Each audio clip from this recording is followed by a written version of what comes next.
খটখটি কাৰাগাৰত সন্দেহযুক্ত হেৰইন সহ আটক 3 সৰবৰাহকাৰী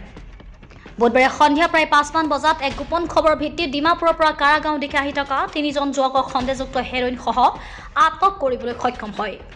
ASRF কেম্পৰ ওচৰত বাগানত যুৱক কেইজনে এটা সাইড বেগ আৰু পেণ্টৰ তলপেটৰ চেপত 4টা চাবোনৰ বাকচত লুকুৱাই আনা 36.66 গ্ৰাম হেৰইন উদ্ধাৰ কৰিবলৈ সক্ষম হয়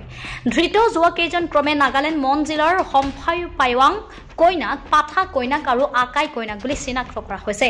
উদ্ধাৰ হোৱা হেৰইনখিনি বোকাজান মহকুমা আৰক্ষী বিষয়া ৰুস্তম ৰাজ ব্ৰহ্ম আৰু নিৰপেক্ষ সাক্ষীগণৰ সাক্ষাতে জব্দ কৰি তদন্ত অব্যাহত ৰখা বুলি জানিব পৰা গৈছে তালাচী অভিযানটোৰ নেতৃত্ব দিছিল খটখটি থানাৰ ওসি নিতুল শইকীয়াই আৰু তেওঁ সহযোগিতা আগবঢ়াইছিল SI জিতুমণি শইকীয়া বিমান চেতিয়া অমৰজ্যোতি শৰ্মা আৰু কাৰাগাঁও পহৰা চকীৰ ভাৰপ্ৰাপ্ত বিষয়া সমধন স্বৰ্গীয়াৰী লাহৰিজনৰ পৰা মইনুল হুছেইন ওঝা ৰিপৰ্ট পাব্লিক টিভি অসম